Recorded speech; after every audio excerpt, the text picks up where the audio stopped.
Hello, friends and comrades, back for another episode of the Parmenius podcast. We just completed a discussion with Deacon Jonathan Stewart, a Montreal-based writer, editor, deacon and seminarian in the Apostolic Johannite Church, the AJC, where he leads Montreal's Holy Grail and Parish. We had a pretty interesting conversation, Professor Wills and I, as always, and excited to hear what you think. Thank you.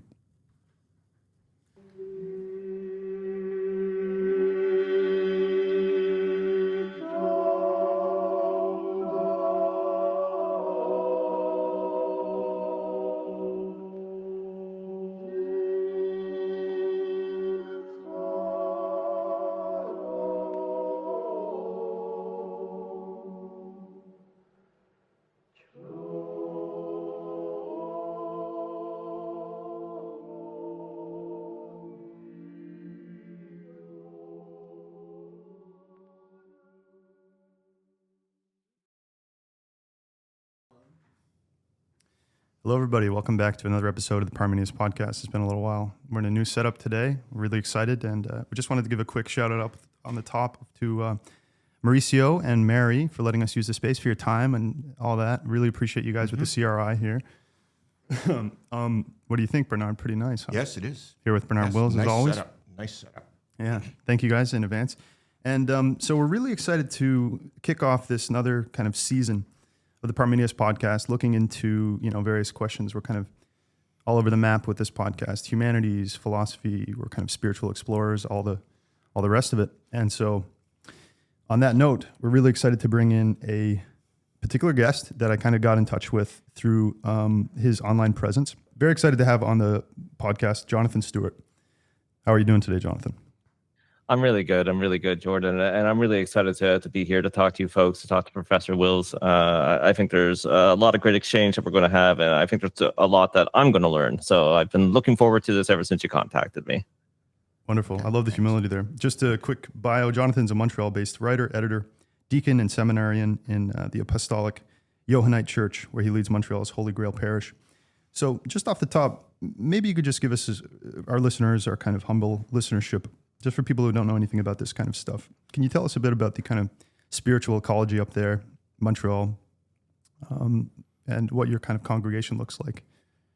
Yeah, absolutely. So Montreal's a very unique place. Of course, I'm glad to be talking to some fellow Canadians, but Montreal has and Quebec has a very interesting relationship to religion, right? Because the Catholic Church ran the province as a feudal state until the 1960s, and there's still some lingering resentment, right?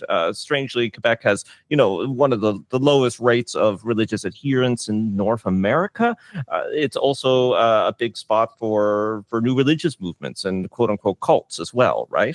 So we're swimming in this water now. We're neither a new religion nor a cult, but I think some people would consider us a bit quirky, and maybe that's why we have some appeal here. We're a relatively small movement, the Apostolic Johannite Church. It's one of the largest churches of its kind, but that's not saying that much at the end of the day.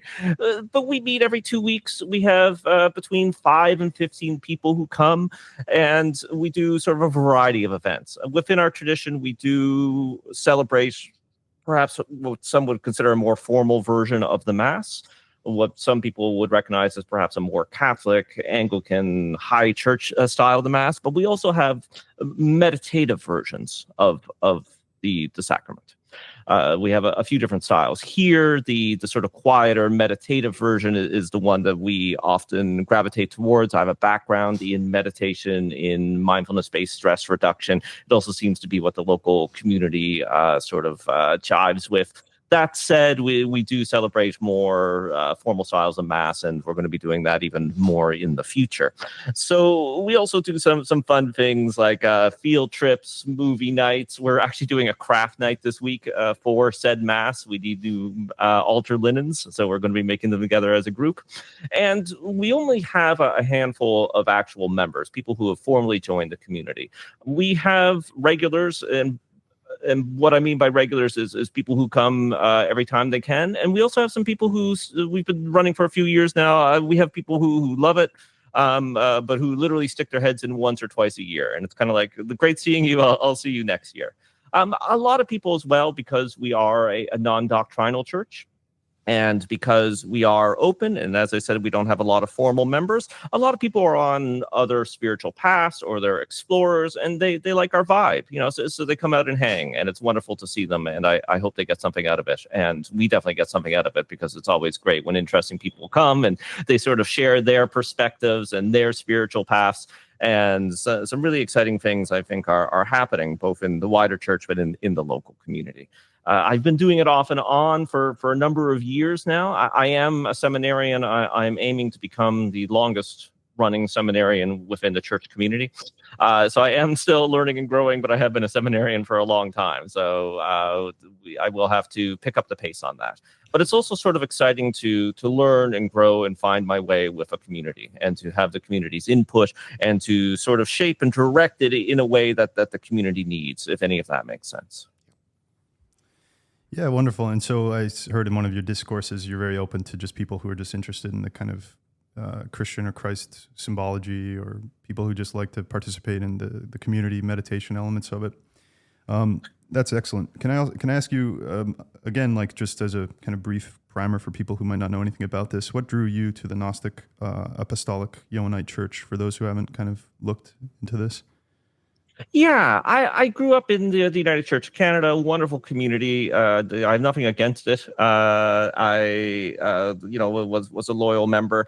I still have a lot of fondness for the United Church of Canada. But at some point, I've always been a bit of a spiritual seeker. I've always been interested in mysticism, even from a very young age, even when it was way above my head. And particularly getting into stuff like Neoplatonism, Gnosticism, a lot of it's still over my head. But from a young age, I was also interested in contemplation and meditation, and I tried out some different communities, the sat and meditated with the Buddhists, what have you, right? The Sufis, everybody else, and just organically, as a young man, sort of living in Montreal, which was is a bit of a party city, a bit of an arts and culture city. My focus really sort of organically. Let's say, kind of went in that direction. It's very hard to get up and go to church when you've been up all Saturday night, right? So I fell away from regular church attendance and church membership, not out of any particular reason, disagreement, what have you, right? I always consider myself a spiritual person, a religious person. I had done religious studies as my undergrad. I had thought about seminary in the United Church at that point. So it had always stayed with me. And as one does, one ages. I woke up one day and I was 30, and I realized that, of course, partying and art, no longer doing any partying. It's been a long time since I've done that. Art is still a big part of my life, but I was looking for something more, something deeper. And though I had enjoyed my time with other communities and respect other communities and other traditions, paths, religions, what have you, Christ keeps calling me. Right, I can't shake him as much as as much as I've tried in the past. So I sort of went kind of looking for, okay, how can I find this mystical, contemplative aspect of my own tradition, right? And that's not something that's sort of it is present, and it's something that's growing as people try to resuscitate and revitalize and resurrect Christianity in the West. We are seeing more and more communities turn towards the mystical traditions, even the Gnostic traditions, to sort of give a little bit of them. But that said, within the social justice church, within the low Protestant church, it wasn't really present. So I went looking, and I actually found a French mystical Gnostic-y tradition called Martinism. And that's a private tradition. You sort of meet in a small group. You sort of have to apply, be taken in. You work through a degree system, what have you. So I started with Martinism and really liked it. And I had always known about Gnosticism, of course. Had studied Gnosticism and knew that there was a French Gnostic revival in the 1800s, and that there were still some churches around that had come from that stream. But the main one I knew about was based in LA, and I didn't realize that there was any more around. So I sort of put that in my back pocket, kind of thinking, man, if I lived in a city or had some way to connect with this tradition, I definitely would. And while Googling around Martinism, continuing studies there, I found the Apostolic Johannite Church. I found a priest from that church who had done a lecture on Martinism, and I found out, okay, the Apostolic Johannite Church, the AJC for sure, for short, they have parishes in Canada. They have a seminary program that you can do through distance, that you can work on at your own schedule. And I actually originally started in tradition as a lay leader, right? So which is something that you can do. And I was just going to stay as a lay leader. Lay facilitator might be a better term, right? Meet, greet, study, read books, what have you. But I found both for my own calling and for what the community needed, that entering the seminary was best. It was a slow process because, again, it was sort of a small, quirky communion. I definitely did my homework. I dipped my toe in, right? And I was like, okay, I want to be 100% sure about these guys. I don't want to, join a Christian version of Scientology or something. So, over the years, I got closer. I got to know the people better. I read every single bad thing anybody's ever written about them, which isn't that much. But no matter what, it doesn't matter. People are going to have criticisms no matter how great a community can be. And I discovered that this did seem to be a safe, healthy place for flourishing. And that has been my experience within this church. So yeah, I just got deeper and deeper and applied to seminary, and here I am years later, still, as I said, aiming to be the longest serving seminarian. So I think it's definitely something that's been good for me, good for the local community. But this is the kind of thing that I think that we need in general in today's society, not even some of the religious aspects. I believe that we need to relearn how to be in community with each other. We need to start communities that are based around healthy and holy things, even if that is not religion. I find that a lot of communities now are based around consumption. So it's hobbies, it's stuff, the video games, movies, what have you. And I don't know if that leads to true community and true human flourishing. So as part of that, I think that the church is doing great work, but it's something that doesn't have to be done within a church or even done within religion, right? If people want to get together to discuss and study art, I think that would be wonderful for our society. But yes, we have to relearn how to be in community, and we have to learn how to build communities. And I do think that the work that people like I'm doing, and the work that the church is doing, and the work that people like you folks are probably doing is in some ways almost the monasteries of the Dark Ages, right? The Irish monasteries who helped save civilization. We're planting a little seed for the future. And that seed may not grow into a forest in our lifetimes, but I think down the road we will see some growth.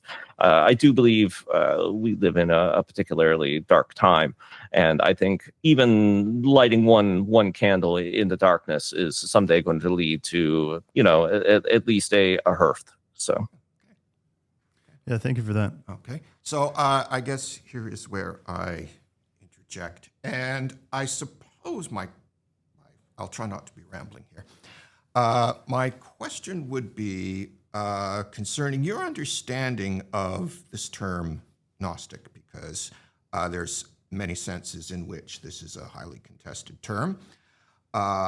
So, for instance, Gnosticism as a quote-unquote position in the history of religions has been subject to all kinds of scholarly appraisal. It has been subject to various kinds of philosophical or theological critiques. There is the historical question of, well, what exactly are the boundaries of this term, Gnostic? Does it include things like Manichaeism, say, or medieval Catharism, or is it a distinct thing? Is there even such a thing as quote-unquote Gnosticism? And so getting past all that kind of confusion and debate and scholarly contention about the term, do you use the term, and what does the term mean to you if you do? Yes, I do use the term, and I've been trying to use it better. As you said, this is a very complicated issue. But on one hand, there is something silly about it, right? So the term Gnosticism comes from the 17th century.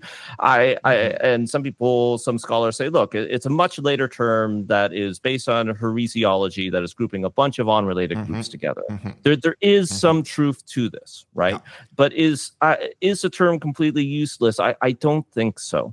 And some of this is just how religion and philosophy works, because Neoplatonism is, I think, an 18th century term. The early Christians did not call themselves Christians. They did not know of a concept of something called Christianity. Buddhism and Hinduism are both very late terms, right? And we don't interrogate these in the same way that we sort of interrogate and pick on Gnosticism. Sure. Yeah. Sorry, go ahead. No, I mean, I would add that no ancient Platonist ever called themselves neo. Yes. No, yes. They would be quite offended. Platonists, yes. They Yeah. didn't We had a think time there was machine. anything neo. I don't think Plotinus was a violent man, but if there's something that would get him to punch you in the nose, it might be calling him Neo, right? Yeah. But that's... Sure. Go ahead. Continue. Yes, but that said, the scholars who've been doing work on this are doing excellent work, and what you're saying is 100% true, right? And sometimes how I have started to use it is to refer to the ancient groups from the first couple Christian centuries as Gnostics, or Gnostic Christians, or Gnostic Valentinians, or Gnostic Sethians. Okay. Instead of using the term Gnosticism. So to get across that this is a family of different traditions that have some conflicts and different ideas, but there's enough similarities between them and enough mutual influence, most importantly, that we can talk about them as a group. Now, that's how I try to talk about those first couple of Christian centuries. Now, if there wasn't a Gnosticism, if those scholars are correct in their critiques, there is a Gnosticism now. Right. Sure. And this is how tradition works, right? There wasn't a Neoplatonism, but all traditions are partly constructed, right? You look back for similarities, you look back for these streams, and you put the tradition together. It's not completely inauthentic. It's just how humans work. It's how we understand the world, right? So to make a long story short, yes, these critiques are important. They're valid. And if you're going to study Gnosticism, be a Gnostic, engage with this, you have to take these critiques seriously. And there have been a lot of issues with the fact that so much Gnostic material was not available to us and is still not available to us, right? Sure. We discovered Nag Hammadi in the 1940s, and as scholars really dug into it, particularly over the last 30, 40 years, these issues have become more obvious. But that said, I think that there is enough there. And as I said, as a modern term, I think there is enough similarities between these different streams of thought that we can put together a modern Gnosticism. But with all this heresiological stuff, there's an excellent scholar named M. David Litva. He has a podcast. He has a YouTube. I'm not even doing a commercial for myself. I'll do a commercial for him. So he's one of my favorite scholars. And he's someone who doesn't like the term Gnosticism, but he has come to use the term Gnostics. And he talks a lot about how these heresiological depictions are not accurate and are still wrapped up in our unconscious whenever we discuss, right?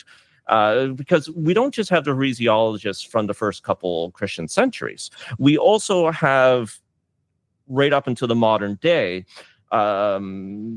theologians, churches, thinkers calling anything they don't like Gnostic or Gnosticism, right?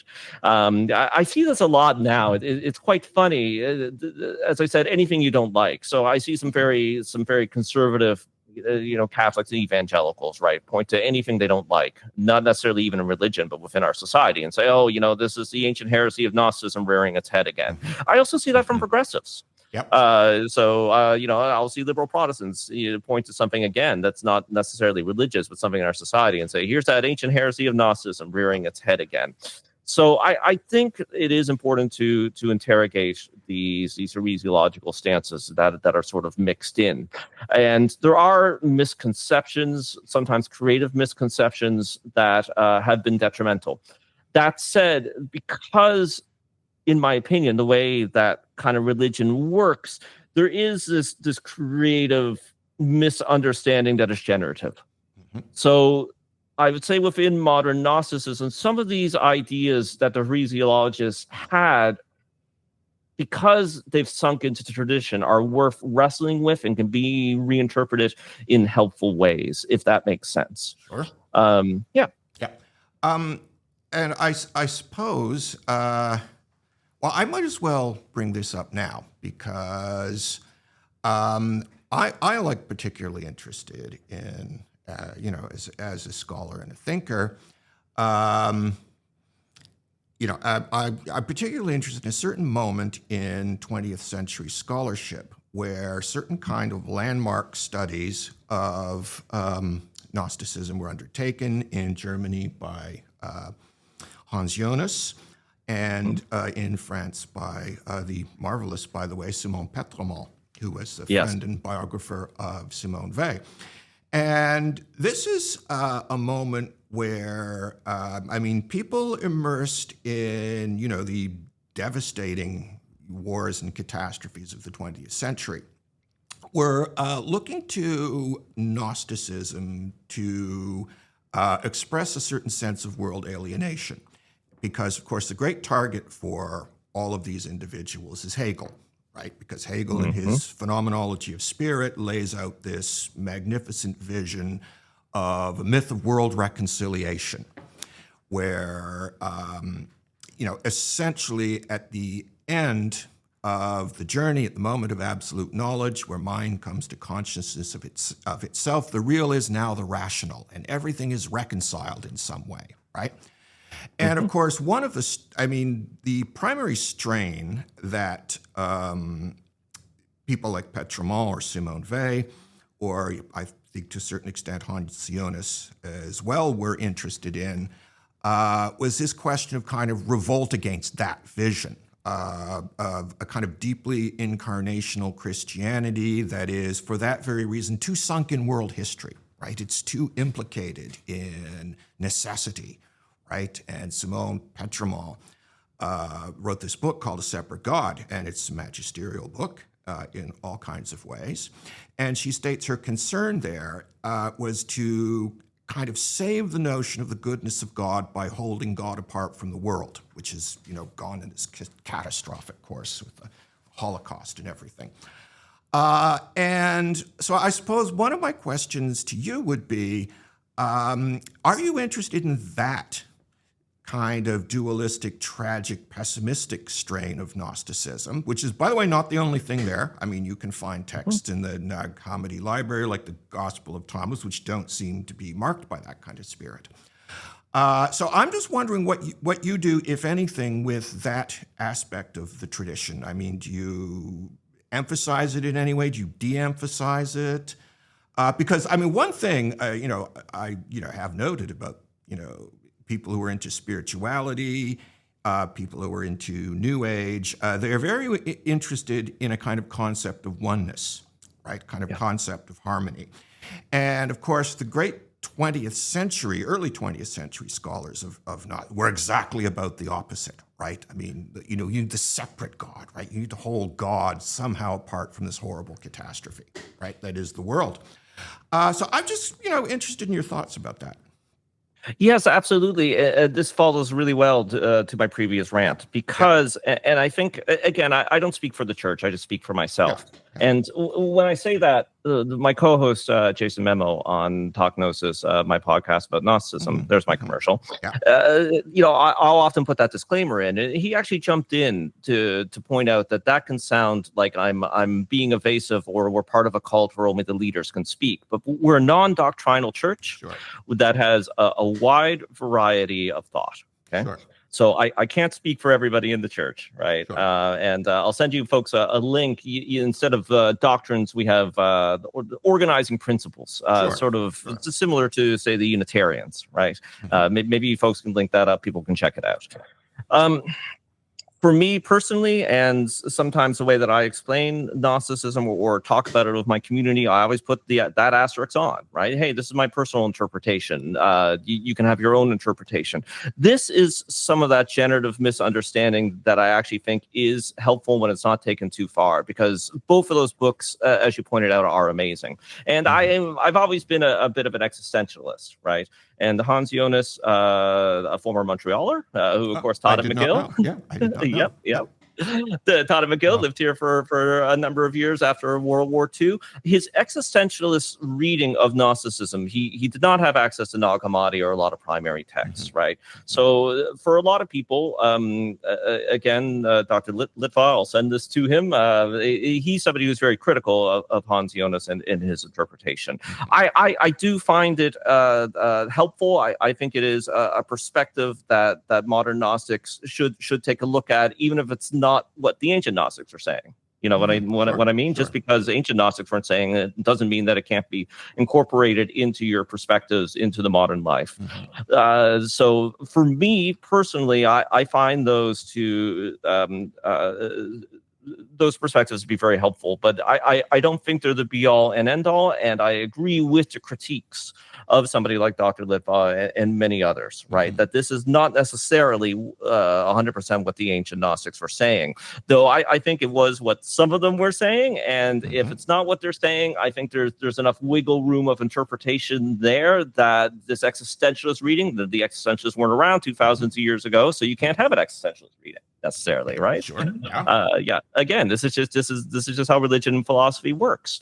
So we live in particularly alienating times, right? So I think that these works about alienation are particularly relevant to the modern world. But I also really like the work of Todd McGowan, right, a philosopher who is deeply into Hegel, and who talks about how alienation is a good thing. I shouldn't say good, but that gets across the idea, right? Like productive. Or... Yeah. Productive. That alienation is necessary to reconciliation, essentially, right? So that, I mean, the evil of the fall is a kind of moment in the unfolding of the totality, right? And that's like Hegel's theodicy. And if you're looking at somebody like Jonas, of course they're speaking from a certain moment in the 20th century, and of course they're going to go to those texts that kind of present a tragic, pessimistic view of the world, of which there are some, right? I mean, and some not, right? And so I perfectly well understand why that was a Gnosticism for that moment, right? But at the same time, I don't think a lot of people would necessarily want to read their alienation in the form of a kind of cosmic dualism that, say, separated them from the material realm. Yeah. Or maybe I'm wrong about that. I agree. And I don't think that interpretation of Gnosticism is a particularly good theodicy, right? A lot of people come to Gnosticism, a lot of times they have some sort of Christian background, and they are looking for the answers of why there is evil, right? And they sort of glom onto this very surface level explanation, okay, right? There's this radical dualism, there's a fake God who created the world, yada, yada, yada. And I think that can be a good step one. But to give myself an out here, since you mentioned Hegel, I would say skip Hans Jonas, even skip Petard and read Hegel. Now that is I'm going to put a big asterisk on there, because telling somebody to read Hegel is a sadistic and masochistic thing at the same time, right? But we have a long history going back to Hegel's contemporaries of people calling Hegel a Gnostic 99.9% of the time as a critique, right? And there's excellent scholars now who Cyril Reagan is a great example, who does the same thing, and I believe he is 100% accurate, right? But of course I disagree with him in that I think that he is right, but it is a good thing. I think Hegel is one of the great Gnostic thinkers, and my sort of out for anything that you're talking about is that I believe that the Gnostics are the inventors, or at least the vast popularizers of dialectical thinking. Okay. And that their establishment of dialectical thinking streams down through the centuries and reaches Hegel, right? First it reaches Jakob Böhme, There's no, it blows my mind. And I'm not even a Burma scholar. Again, he's not the easiest to read. It's on my list, right? But it just blows my mind that this humble cobbler is probably the most important philosopher in Western history, and very few people know about him or his influence, and he's not talked about near enough. So I always have an out, but just by saying it's dialectical. Okay. So I think instead of dualistic, understanding that the Gnostics are dialectical, right? So we do, of course, have this, and we experience this in our daily life, right? We have this horrible, oppressive world system, these bodies that will fall apart. We will all die alone as isolated, alienated beings. But at the same time, the world is a wonderful, beautiful place, and God is radically incarnational within this realm. The Gnostics, particularly the Ionite stream of Gnosticism, is radically incarnational, much more incarnational than standard Christianity, right? Because God pours itself into this reality. The divine spark is found everywhere. It doesn't get much more incarnational than that. So that's sort of how I square that circle.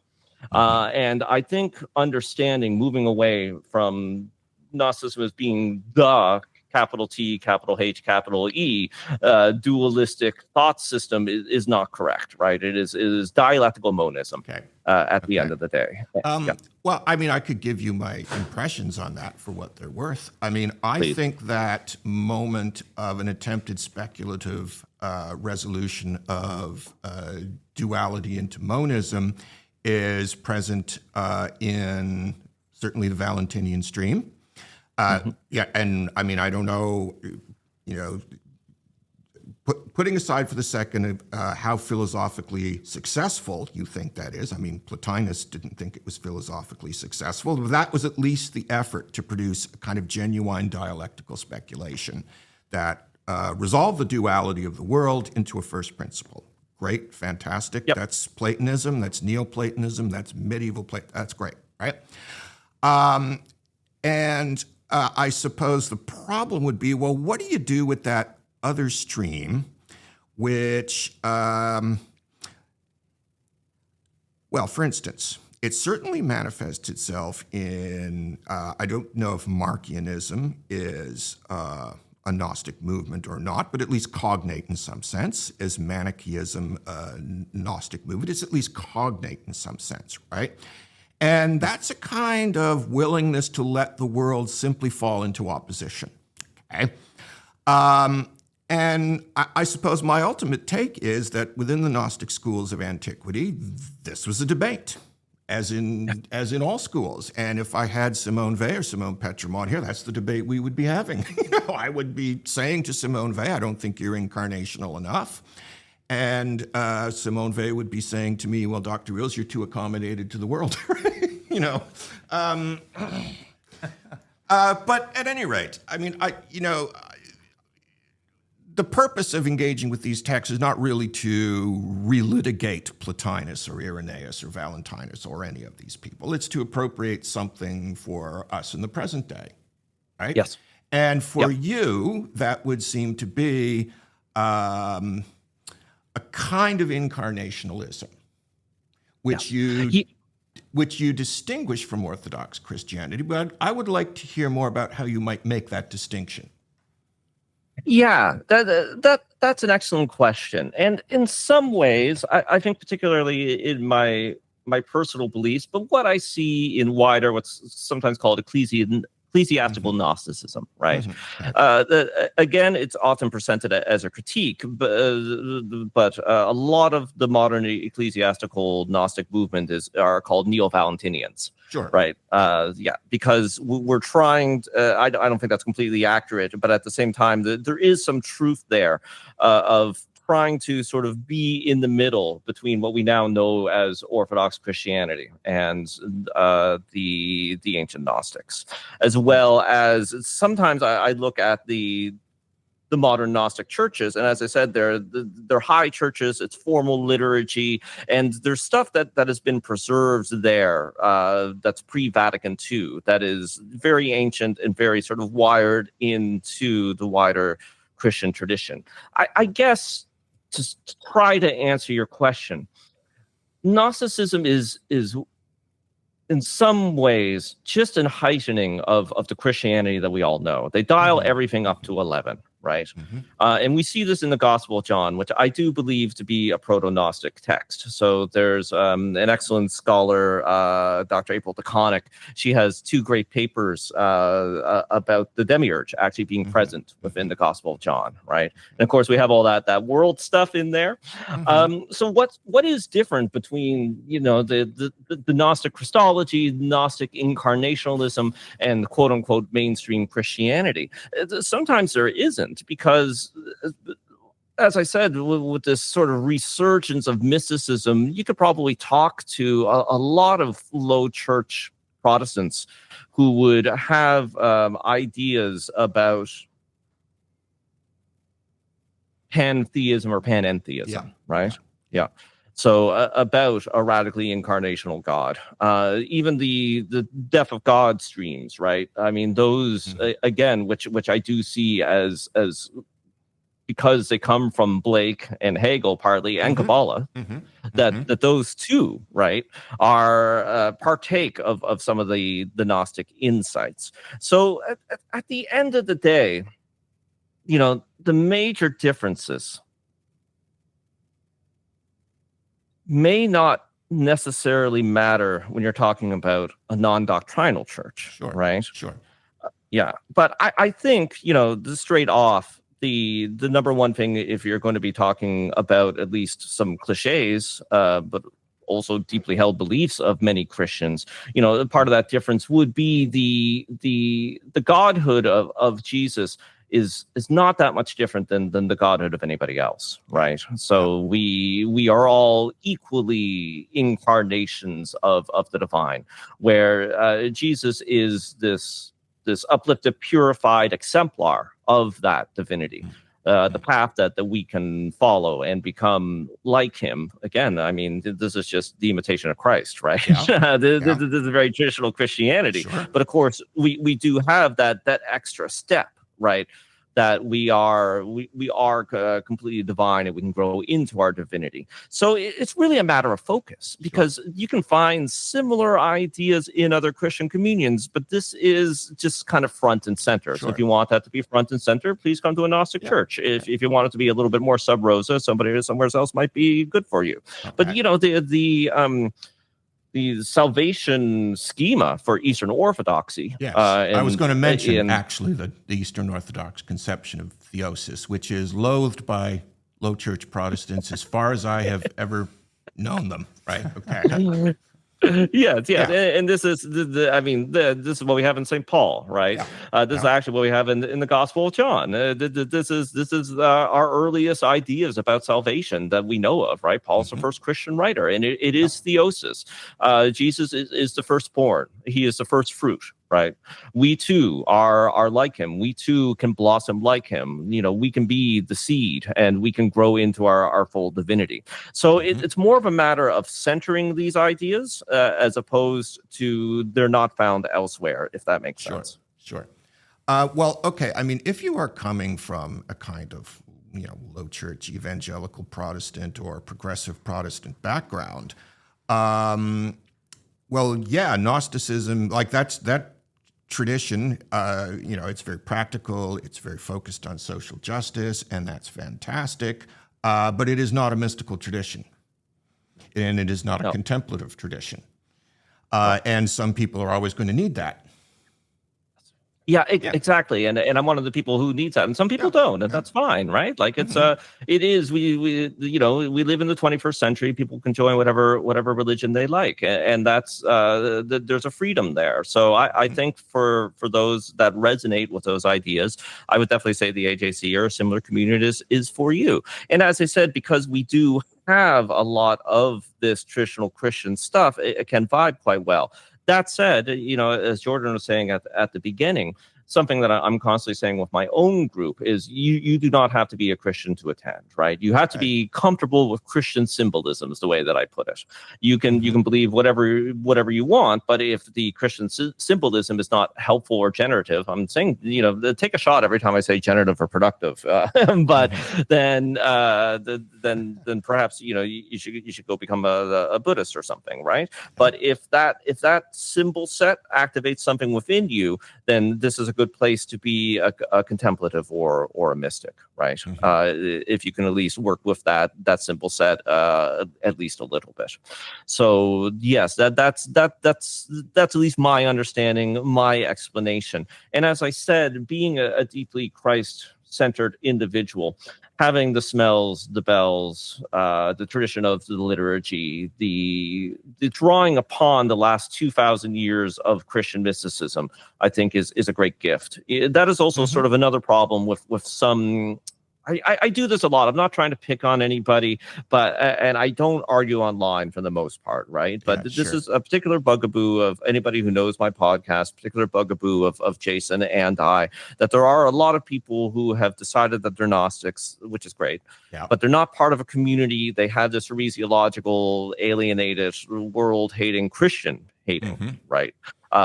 View. And I don't think that is helpful. I think it can be an important first step.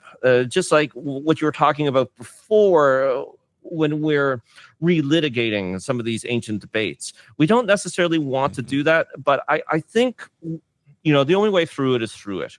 Sure. And I think as a first step, it's absolutely fine. But you want to work through it and keep moving forward, right? And perhaps move from dualism into dialectical monism. But the only way to do it is to do it. So I am really happy that people are taking that first step. I just hope they don't stay at that first step. Sure. I have a question about that, actually. It's kind of related to this notion of like personalist or experiential kind of views of all this stuff. So like as a kind of, like anybody listening who's a meditator or any kind of experiential framing of, spiritual interest or whatever it is. I heard you discuss with Jason this notion of kind of peak experience, like the thirst for peak experience, and this kind of, I suppose, romanticism of like the ultimate experience as some kind of thing, which is there's a strange contradiction there, not in your thinking, but in the question, because we all are trying to strive for this kind of peak experience, whether it's go to the best movie or attend the best concert or whatever it is, and then there's no shortage of that in kind of spiritual life, right? But how do we cross that line without kind of slipping into a sort of spiritual narcissism or something like that? Like I am the best meditator, or I suppose Gnostics, just as much as anybody, like you said, it can be this kind of this catch-all thing. But how do we look at that kind of thirst for peak experience for you, Jonathan, and you as well, Bernard, and see a kind of immense interest there and foster like a growth there instead of, again, like being okay with just like romanticizing it, I suppose. Yeah, that's an excellent question. And I'll start by going back. We've discussed about how adding existentialism into the mix is, in my opinion, a good thing, but at the same time, it's a bad thing, right? Because it does portray some of the ancient Gnostic thought incorrectly, and it's not always helpful and generative, productive. The other thing I would add in there is romanticism, right? Modern Gnosticism is heavily romantic. The romantic thinkers are such an enormous on-scene influence on the alternative religion in general, right? So these peak experiences, the true self having peak experiences, that gets very wired in as this is proper spirituality. Now I'm going to keep referring to contemporaries who are much smarter than I am. There's a great thinker named Mark G. Murphy. He's a Dephagod Lacanian theologian, but and this may sound like the contradiction. He is also a spiritual director in the Catholic tradition, right? So how do you do Dephagod Lacanian spiritual direction? I think Lacan was some kind of Catholic, though, wasn't he? He sure was. Yes. Interesting. Yep. Very interesting. He was deeply interested in Christian mysticism. He was deeply interested in Catholicism. He was an atheist and an agnostic, but that it really does shape his thought. And again, he was also interested in Kabbalah. There is Gnosticism within Lacan, right? It's second order, third order. We often find Gnosticism second order, third order, or fourth order, right? But it's in there. And he's, obviously, he's getting a lot of it from Hegel. So the Mark G. Murphy, he talks a lot in spiritual direction, how spiritual direction has been orientated towards having these positive, uplifting, romantic experiences of God. And this is where we're supposed to be looking for God in our day-to-day spiritual life. And he talks about that as a danger, right? Because that's not necessarily where God is or where God always is. Right. Any competent spiritual director will tell you that's a danger, right? I mean, you don't cultivate ecstasy as an end in itself, says Saint Teresa, says Eckhart, says just basically anyone who knows about this subject, right? Yeah. No, exactly. Yes, exactly. Amazing point. And I think that is a misconception about the mystical and contemplative path, right? That this is what it is for, because it is dangerous, because I don't know what the peak experience is. I don't know what it is. I know that it is good. I like having them. And they are the natural heritage and grace of humanity, because we've all had them. Atheists and agnostics have powerful peak experiences if you sit them down and you sort of dredge it out of them. Now, this can be runner's high. This can be suddenly becoming one of everything when you're out in nature. This can be the birth of your child, right? This can be contemplating art. I think that we do need, as a society, to have outlets for transcendence and to move towards transcendence. But again, being dialectical, that there are dangers there, that we don't just want to focus on that. We don't want to thirst for it and to lust for it and to make our entire lives and our entire spiritual lives about that, because there is more to life, there's more to the human psyche, and there is always the danger of delusion and addiction and having that be the main focus. Now, I mentioned we've been talking about the low Protestant social justice church. What I would like to see more in mystical and contemplative communities across the board in all traditions is more social justice, is more charity, right? The gazing at one's belly button, as you probably know, that phrase comes as a critique of Eastern Orthodox monks doing hesychasm and meditation, right? You're just sitting there staring at your belly button, it's not entirely an empty critique. And even when you look at the monastic communities, they not all of them, but many of them are engaged in charitable works, right? I just want to mention, if you want a great account of staring at your belly button, it's in Gregory Palamas, the triads. Of course, of course, it's centering your soul, centering your mind by centering your body in a certain sense, right? And there's this whole symbolism of the umbilical cord and such, right? So it's perfectly legitimate meditative practice, but there's work to do. There's work to do.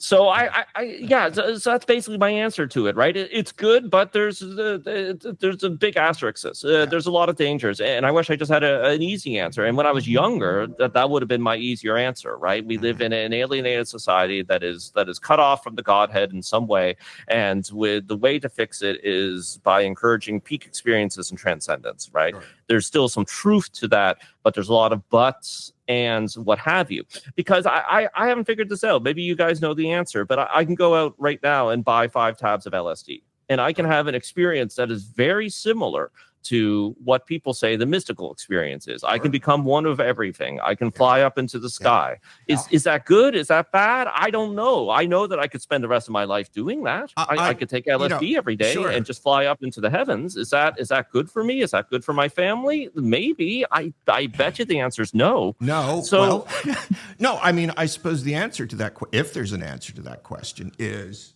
So was that? Oh, okay. If there's an answer to that question, it would be something like this.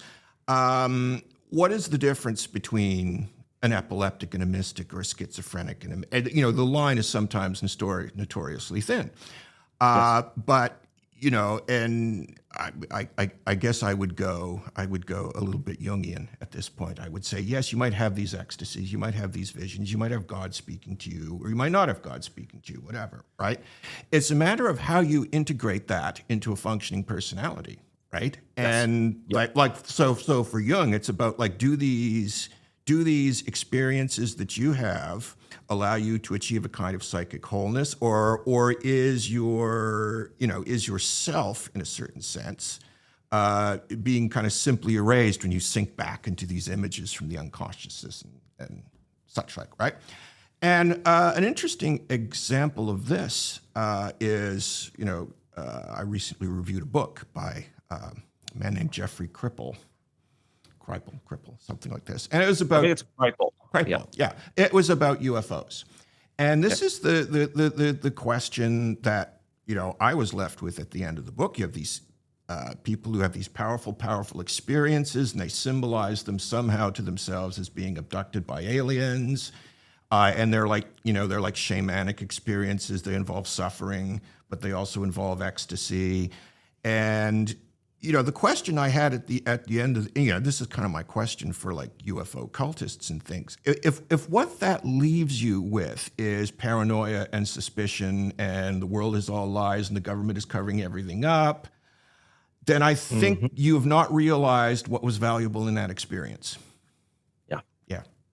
Yeah, no, I think that's the answer right there, Jordan. It's like, great, you had a mystical experience, wonderful. We all do. It's part of being human. What do you do with it? Yeah, even Jung has this great point about how, I believe it was Jung, how everybody has the same kind of experiences, and it takes like a Schopenhauer to like put it into a certain kind of language. Like he uses Schopenhauer as an example of the miseries of the world. Yeah, sure. Look at how this guy said it. Like it is a matter of what we articulate or do with that. So interesting. Yeah, thanks for your like robust answers with that, both of you. Yeah. I guess there's a really. Sorry. I'm always putting. No. Always mentioning people smarter than me, but there's a really amazing book on UFOs and Jung by a contemporary scholar named David Halperin, who was Cool. he was one of the first, he one of the first ufologists. We sometimes forget that UFOs only started in the 40s and 50s. The ideas about UFOs, right? He was a teenage ufologist who later became a scholar of ancient Judaism and Kabbalah. And is a Jungian, and he wrote a very amazing book about what the UFO symbols. We can date UFOs to exactly like 1945 or something, right? Is it 44, 45, something like? And like that's where it started. It's one of those few things we have the exact origin of it, right? And of course, it's just at the beginning of the atomic age. It's coming out of the Second World War, and that's a big question. I don't know if this is a question or an observation, but this is something I'm working on now, right? And this involves, a while back, there was a book by Harold Bloom called American Religion. And Bloom is a kind of wonderful frenemy of mine. I think I find him always fascinating, and I find him always wrong. But he's always worth reading. He's always worth reading. And of course, what he was pointing to was, and once he points to it, it's in a way it's glaringly obvious how much of conservative evangelical Christianity uses this kind of language of Gnostic revolt in its dualistic form. Right, like Pentecostalism is Gnosticism. Yes, I would say. Right, it's Mormonism. It's Mormonism, and I don't think there's any doubt in these questions, right? But again, in that context, that kind of spiritual experience, for some reason, leads not to reconciliation with oneself or reconciliation with the world, but paranoia. Right, about the demiurge and the archons and the evil powers, right? And I suppose if you're an ancient Gnostic, because you're Valentinian, at a certain point you recognize, the more you obsess about the archons, the more you obsess about the demiurge, the more power they have over you, right? Yep. And this is the problem I see. I think this is the root problem of American evangelicism. It's dare I say, that bad kind of Gnosticism, right?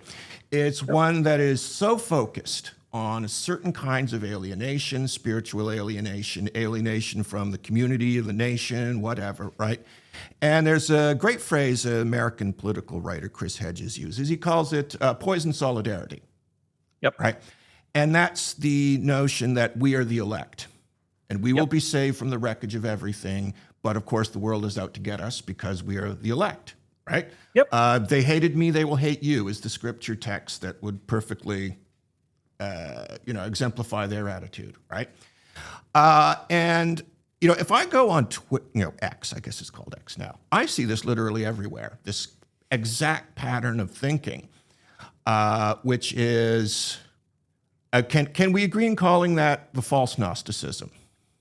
Oh, absolutely. I'm really glad you brought this up, and I'll get some pushback when this comes out, but I agree with you 1,000%.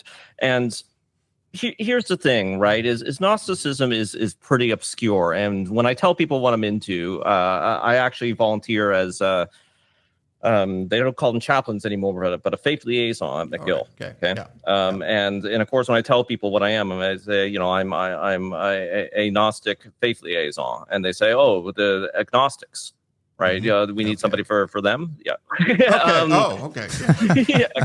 And it's like, no, Gnostic.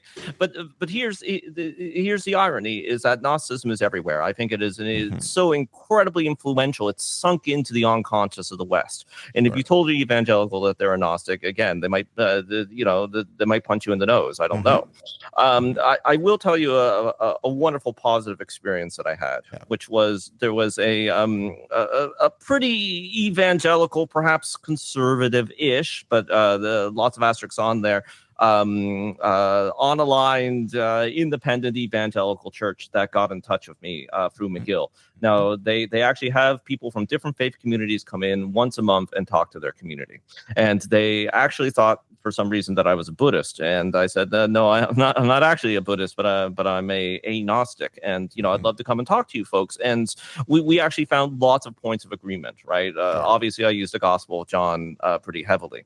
So I for me, when I was a younger man, I thought that the right idea will always lead to the right idea, right? That ideas and concepts in and of themselves, when people reach them, will lead to the right conclusions. And obviously that is very naive, because we can look at anything from Karl Marx to Adam Smith. Adam Smith's great, to the Gnostics to Christianity. All these groups have done some pretty bad things, right? And continue to do some pretty bad things in the world.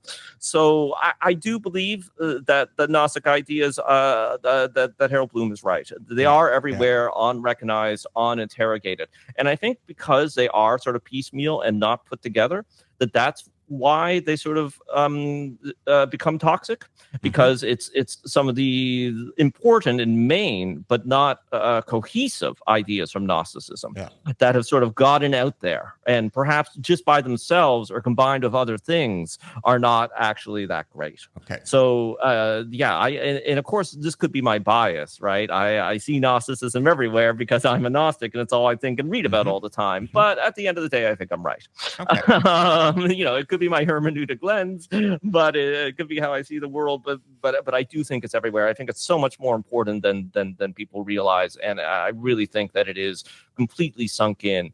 Sometimes the Professor Willis, and I haven't done enough work on this yet, so I am actually doing a master's in philosophy, right? Okay. So I am writing a thesis about, you guessed it, Gnosticism. And this is, again, sort of like my seminary work at the HAC. This thesis will come out, sometime between the next year and, 50 years from now.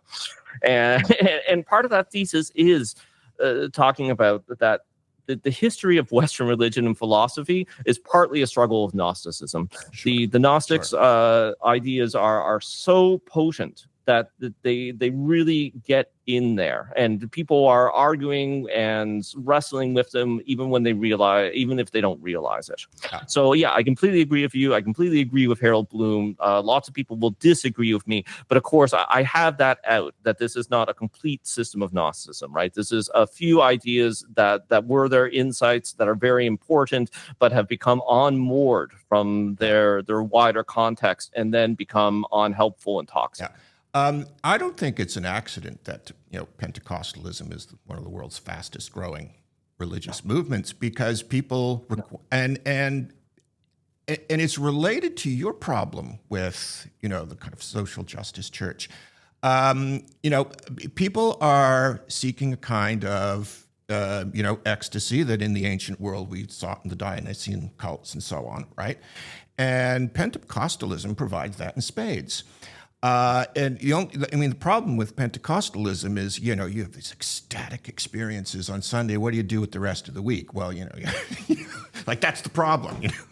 But I think if you are interested in growing spiritual and religious movements in the 21st century, you have to take seriously that, and I have no problem calling it the Dionysian element.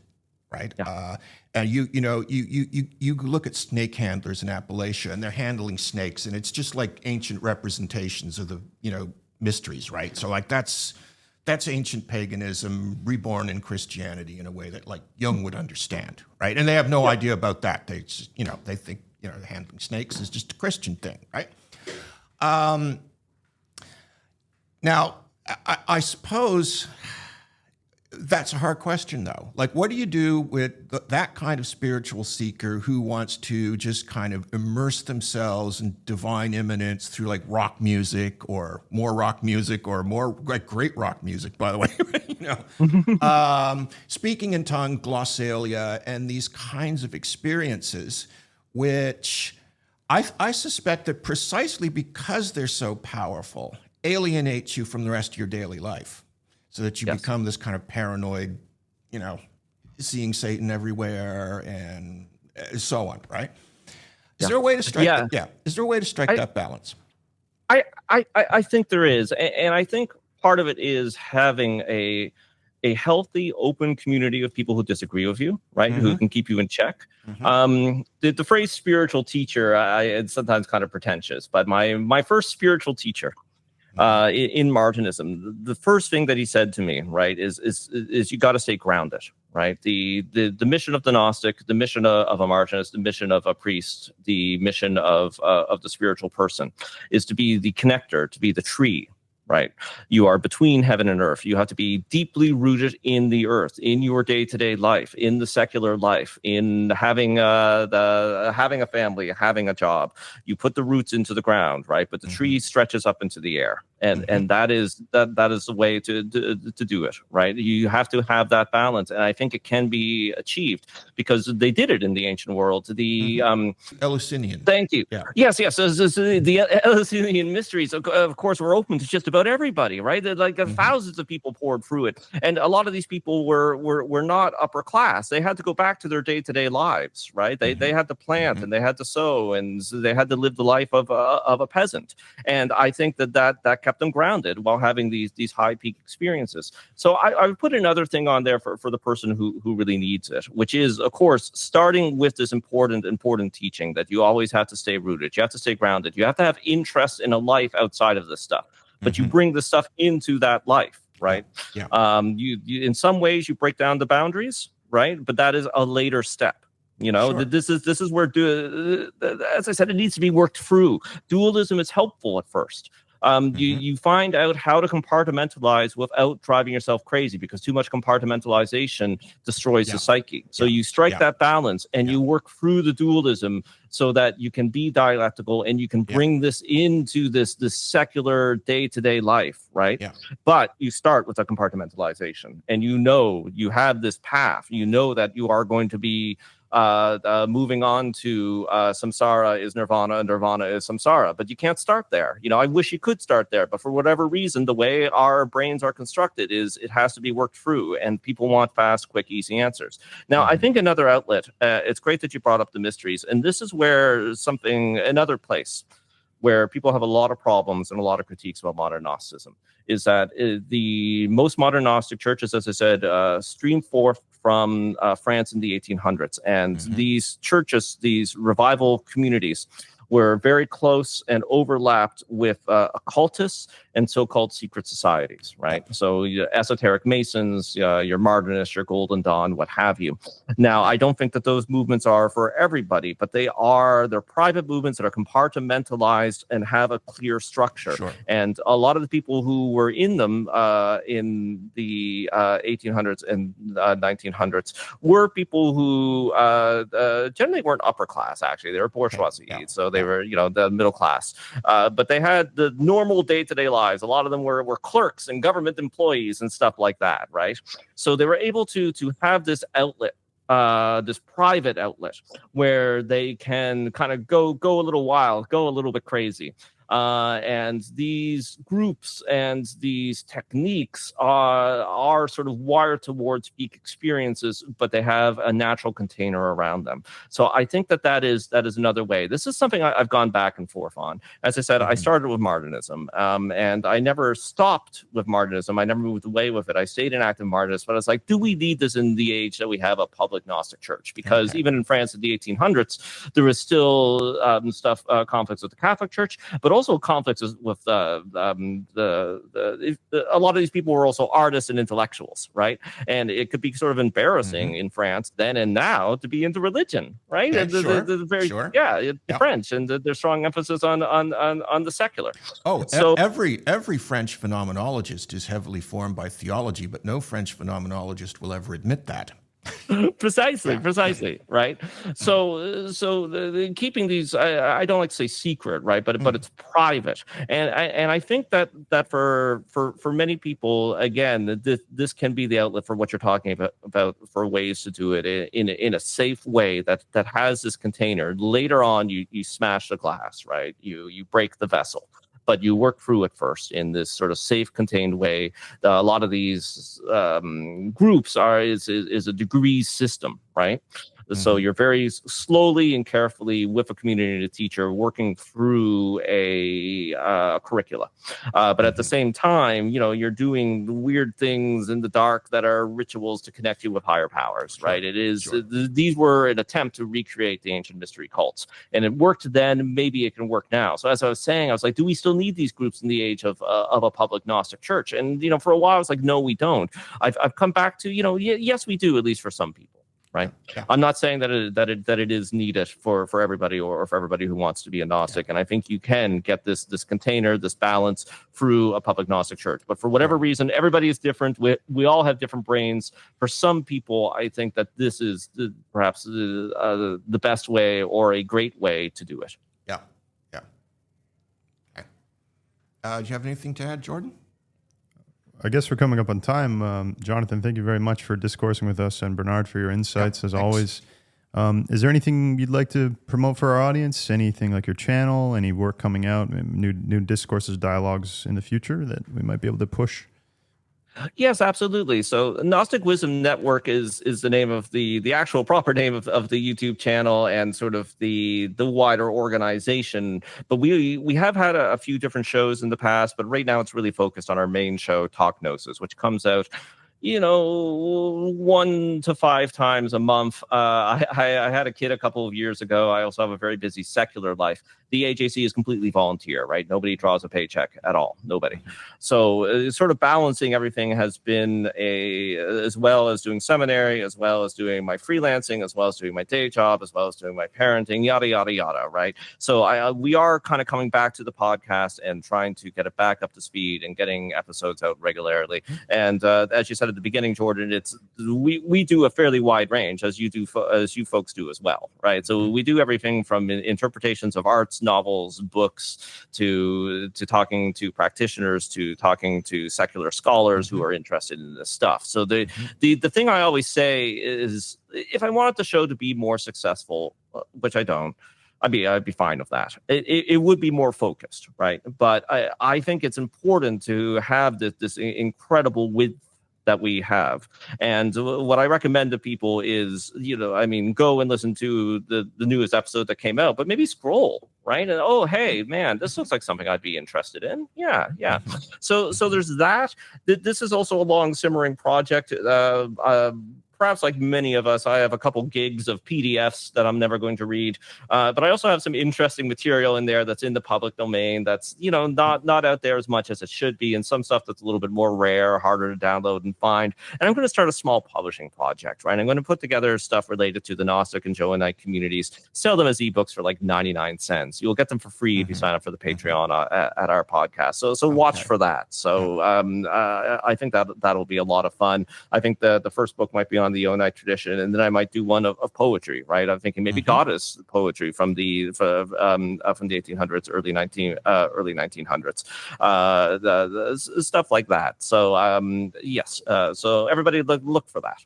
All right. And I will say also the last episode of Talk Gnosis, Understanding Mysticism, a practical framework for when your reality shatters, with Dr. Mike Sesteric. That was excellent, and that really inspired a lot of this. I want to talk to you, so thank you for that. And wonderful. Yeah. Thank you, Jonathan. Yep. Thank you. Thank you. Okay. It's been Take care, a great guys. pleasure. Thanks. Oh, it's been wonderful. Yeah. Okay.